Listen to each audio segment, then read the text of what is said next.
before we like fully start and do the intro, I will say we've been doing this for a while, and I've always wanted to bring in Price. I didn't want to. Well, at the first studio wasn't an issue. What's the second one? It was the second one and after. Yeah. Because of our former mutual friend. Yes. The reason why I bring that up is, do you feel like you have a lot of those issues sometimes with like just over the years, not even just him in general, like you've had people around you that you feel like maybe hurt relationships, bags, other friendships because, hey, like this guy's my friend and I rock with him. Like, you know what I'm saying? At the end of the day, I might not agree with everything he does, but at the end, it's still my dog. Well, I like how you ended with that because, still my dog, right? And I do have a lot of people in the city that let's just say this. What I do is I work with a lot of people as well. So when your life is business, sometimes you get the two mixed. When I say that, I mean there's a lot of people that I work with the shows and all that, and everybody has different personalities, and everybody comes with what they come with. So it's like we're all human. So someone may not get along with somebody else. Someone may have for example, let's say I book an artist for the show. I don't know everything that's going on with that artist. I don't know who I'm going to meet in the future. I might meet someone in the future that artist may have an issue with, and I may start doing business with them or whatever, and then all of a sudden it's a conflict of interest because they may have got into something, right? I'm trying to say this in a certain way where I don't really get too deep into the topic that we're speaking about, but kind of generalize it, right? But I just learned that I can't really make excuses for my past. I gotta be tunnel vision with my future, So it's like I gotta be wary of things that I do and relationships that I build because you don't know sometimes what's gonna go on. Like, for example, in the situation where we have a mutual, when you don't know what's going on in the personal, you don't know if it's good or bad. You know it's whatever. But you always got to keep it in a certain place where even if you guys aren't going through it properly, everybody can still coexist. I can still be here, be there, because I keep myself in a certain place. Like, you know what I mean? I don't like to speak bad about people. Like, even right now, as I'm being tested with my words, that's kind of like how I move in life. Like, I really just try to... I don't even know how to explain it. I don't want to dance around it, but it's like I'm in a different place right now, Mm-hmm. Again, I never had issues with homeboy. I just felt like, I'm just too much into the internet stuff. Like, be a producer. Oh, that guy. Yeah. Oh, shit. Yeah.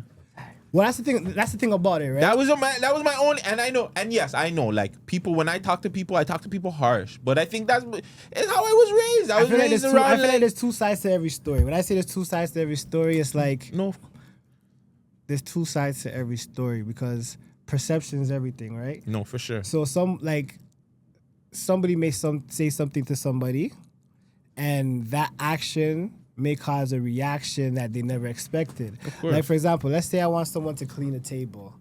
If I'm trying to say clean the table and get the table clean as a result, then I got to make sure I say it a certain way. But if I say it in a way where they may be disrespected or whatever, then the reaction is not going to be the table cleaned. Yeah. It might be something broken or whatever. So it's like, what was the point of my action kind of thing, right? So everyone has their own perception of shit, No, you're 100% right, because I always talk about, like, everybody always talks about the reaction, but nobody talks about the action that caused the reaction, right? 100%. So, no, you're 100% right. But, And, like, I feel like we're at a place right now where it's like wherever everyone's at, even if we're at different tables, we should all be able to like eat.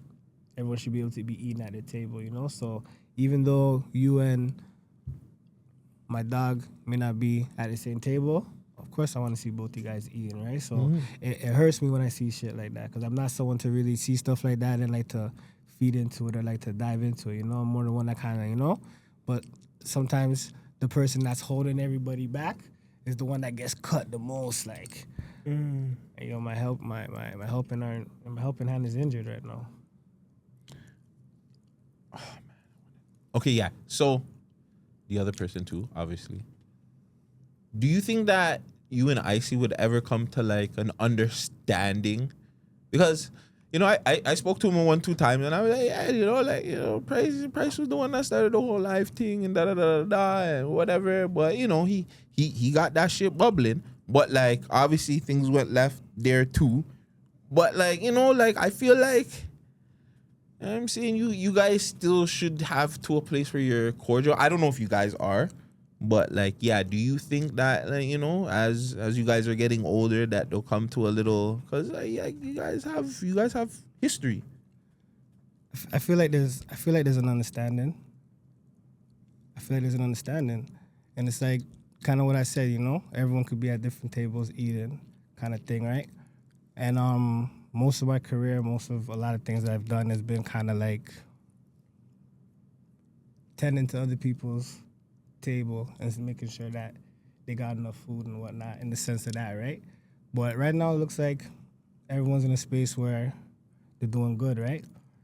And all we preach is positivity and whatnot. So it's like I'm just trying to make sure I focus on my table, my plate right now, because dog, after everything in life, you just look back at your plate and you're like, holy, what was I even leaving for myself, For real.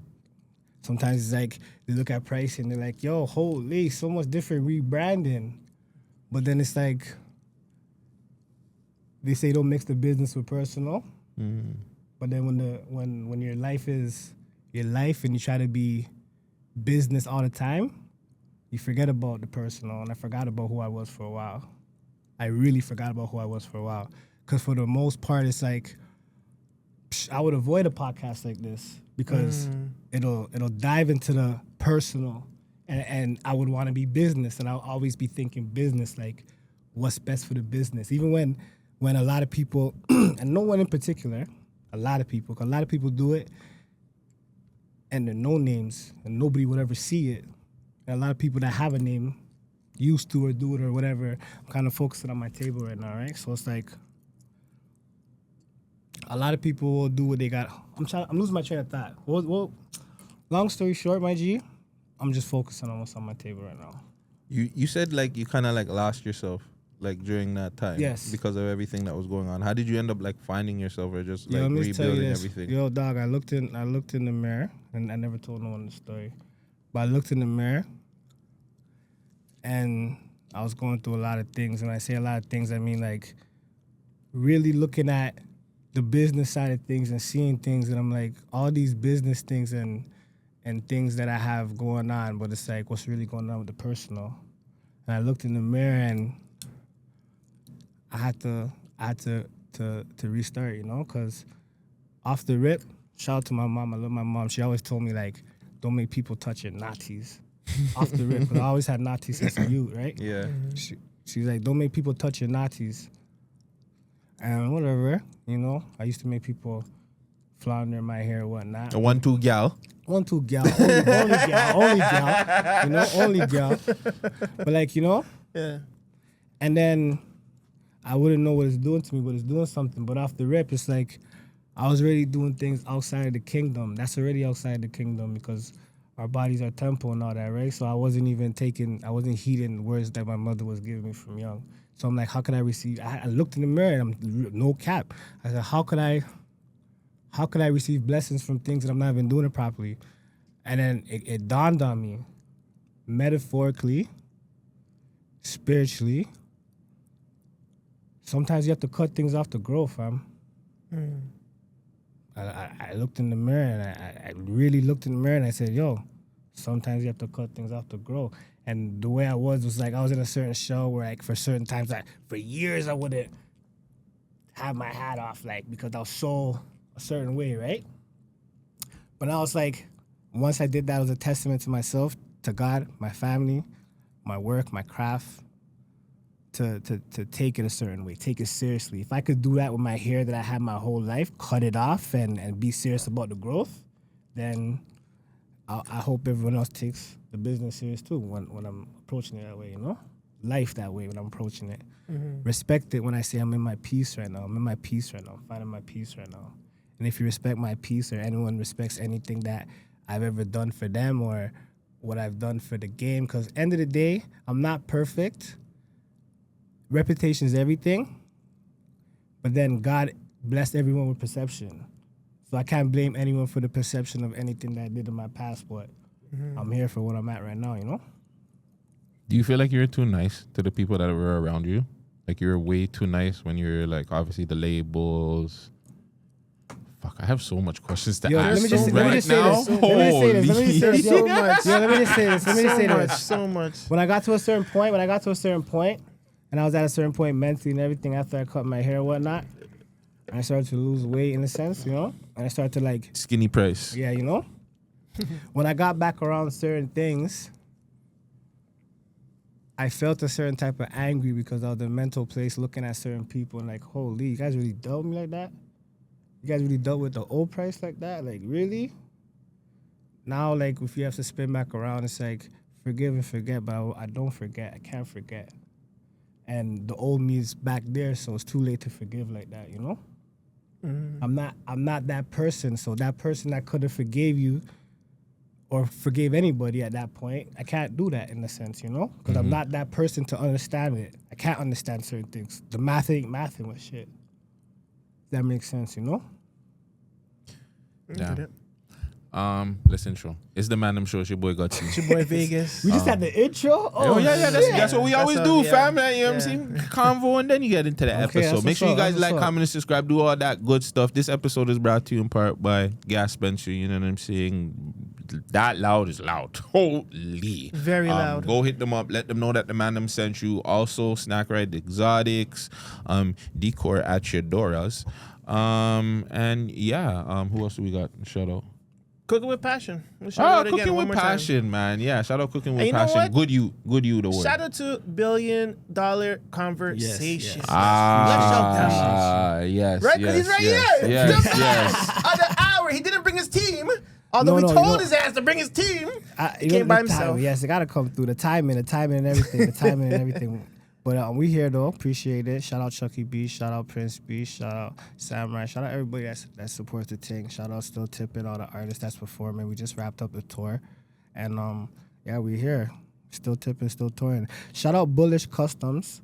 She actually blessed me with this right here. Yeah, that looks fly as shit. It does look good. I'm looking at it like, yo, this shit's blinging. Is that like, you know what I'm saying? What is that? She got me right, man. So shout out Bullish Customs, you know? That's what's up. Yo, Bullish. Yo, all I do is wear hats too, you know. All that, your boy. We need two hats. We need two, man. I don't care whatever it is. Yeah, Custom whatever. I'll anything. take, as long as it's Toronto, though. Yeah, Toronto, please. Toronto, as long as it's Toronto. Please, I don't want Chicago. I don't want New York. I don't want fuck Boston. Shut up, but fuck Boston. They slapped us again. I was about to do a show in Boston. Oh, yeah? No, I just want to see if you guys. I was gonna see if it was believable. I like when people say, "Yo, Pricey, you in the city?" I'm like, I've been in the city, but it's like, I like when they say that though. Pricey, you in the city? Nah. But that's it. Mental health check, man. How have you been? How has your week been? Your month been? Your year been? How have I been? Or Yeah. how have the brand been? Which one? No, how you? Me? Fuck the brand. I It's you appreciate right it. Ain't nobody asked me that in a minute, so I appreciate that. But how am I doing? I'm doing good, man. I'm with the Man Dem. We're at a good milestone, right? Because a couple years ago, whatever the case may be, I wouldn't be here. I'll be seeing this from the screen, like, you know?